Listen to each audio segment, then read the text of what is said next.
Bu Risma, ada yang bilang lawan politik Anda, Wali Kota Surabaya, Risma itu keras kepala.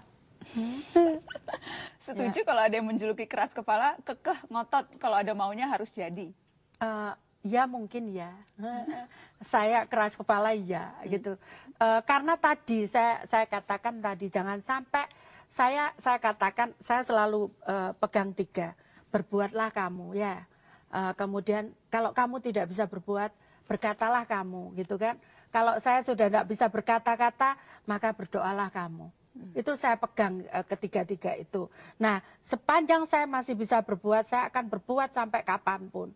Tapi kalau ini sudah tidak bisa lagi berbuat, maka saya akan berkata. Nah, kalau sudah berkata-kata sudah nggak bisa, maka saya berdoa. Yang susah jadi pemimpin itu kan adil, Mbak. Karena itu pertanggungjawaban kita yang nanti yang hakiki sebagai pemimpin itu di situ gitu. Ada kekhawatiran seringkali kebijakan yang Ibu Risma ambil nantinya akan dinilai saya selalu timbang. Saya selalu timbang ini bagaimana untuk masyarakat yang mampu, bagaimana untuk masyarakat yang tidak mampu, bagaimana untuk masyarakat yang golongan ini. Saya selalu timbang itu. Saya seorang background saya adalah seorang perencana. Saya selalu memikirkan semuanya dari sisi yang komprehensif begitu. Memang kadang ada yang tidak puas di awal. Contohnya waktu saya buat EPROK, saya kepala bagian bina pembangunan.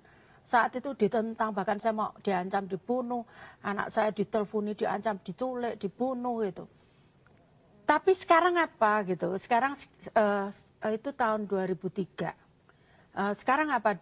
10 tahun kemudian, sekarang ternyata itu dipakai di seluruh Indonesia gitu. Jadi pemborong di Surabaya mungkin yang dulu ngancam saya, sekarang merasa bersyukur karena ternyata 10 tahun kemudian dipakai di seluruh Indonesia dan mereka sudah familiar. Jadi itu yang saya pegang gitu, Mbak. Sampai Jadi sekarang masih suka ada yang mengancam sampai kemudian menteror dan sebagainya, langkah-langkah yang Bu ambil? Ya ada, cuman saya kan udah itu, Mbak, udah kebal gitu kan. Apa misalnya, Bu, contohnya? Ya diancam mau dibunuh, mau anak saya mau diculik kayak gitu. Spesifiknya karena apa? Baru-baru ini misalnya? Ya misalkan saya membuat suatu kebijakan, misalkan ya apa soal reklame, soal itu ya saya juga nggak tahu. Soal reklame yang ramai kemarin sampai ada ancaman pembunuhan dan penculikan. Iya, tapi ya saya sudah semua ini kan cuma titipan, Mbak.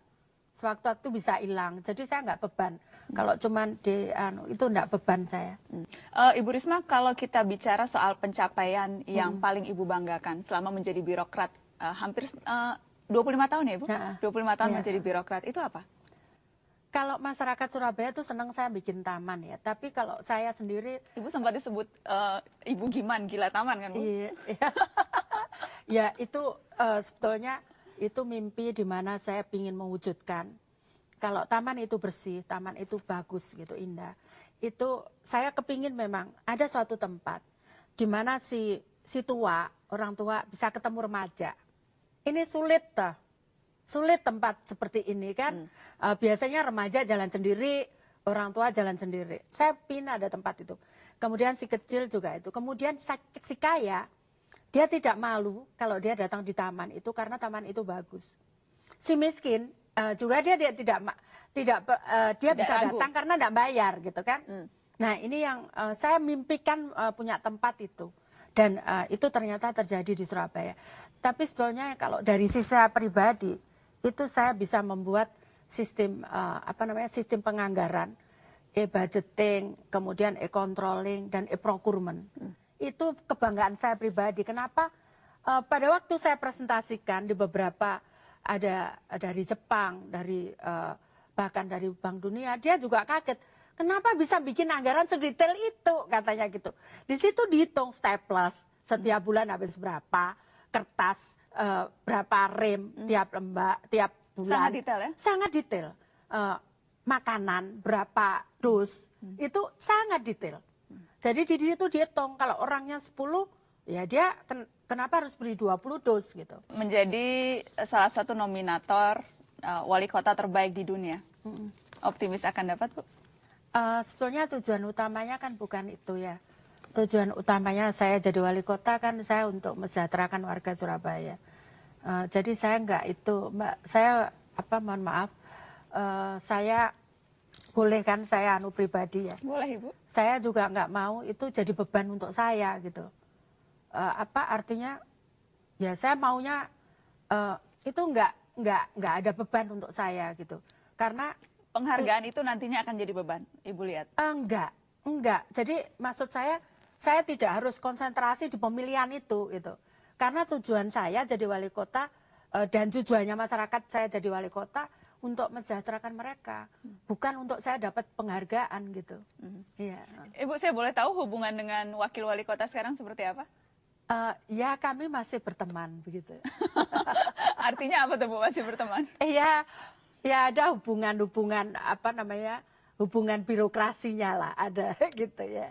Seberapa sulit, karena sejak awal pun ini sebetulnya situasinya kan agak sulit karena menjadi atasan dari orang yang pernah menjadi atasan gitu. Jadi dari awal pun hubungan ini agak sedikit unik begitu, dan sekarang kemudian tampaknya semakin lama semakin pecah kongsi.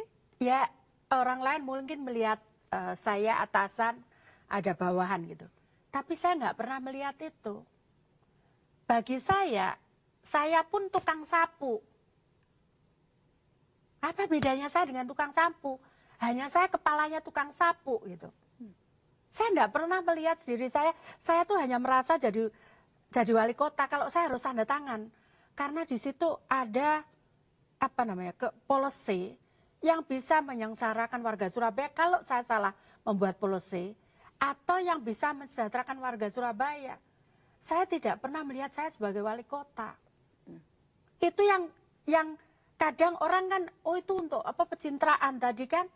Kadang saya lupa kalau saya wali kota. Oh saya pengen ngangkat sampah, saya ambil, saya tidak peduli itu. Makanya saya kadang dulu kan saya tertekan dengan apa namanya, protokoler gitu. Akhirnya ya sudah, saya maunya gini, kamu jangan datang ke situ. Saya gitu, kadang ya itu saya tertekan gitu loh. Karena misalkan saya pakai forerunner gitu kan, tiba-tiba di depan macet, saya turun gitu, saya minta turun. Forerunnernya udah lari kan gitu, untuk apa saya pakai forerunner? Saya turun, saya ngatur lalu lintas.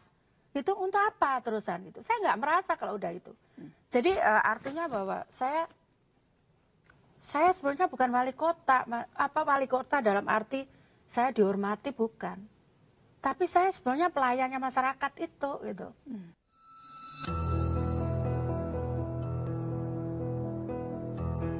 Dalam kepatuhan buta kepada prosedur, pejabat menjadi manusia yang diatur, terpaku pada hal-hal baku, meski persoalan menuntut keteladanan yang baru. Sebagian aturan kaku telah menjadi candu yang cenderung membelenggu, membuat pejabat publik menjadi berjarak dan semakin lamban bertindak. Pejabat yang begitu sangat protokoler kerap hanya bisa menjadi mediocre, tak bernyali mengambil langkah berani untuk mengubah situasi. Rakyat akan semakin leluasa menyaksikan bagaimana kekuasaan digunakan. Menjadi komandan yang mendobrak keadaan, atau sebatas sibuk dengan imbauan keprihatinan. Oke, saya akan atas desakan Anda, saya akan buka Twitter ya. Ini langsung Twitter. Buka. Saya bantu ya, saya tidak tahu ini ada Twitter atau tidak. Tolong bantulah bukakan. Oke, kita buka account Twitter. Ini Pak, Kompos Tweet. Komposnya di mana tadi tempatnya? Ini Pak, ada tulisan Kompos. Oh, ada. Jadi Bapak turun Kompos Tweet, terus Bapak ngetik status. Apa saja? Apa saja update. Jadi apa informasi yang Bapak mau sampaikan ke publik?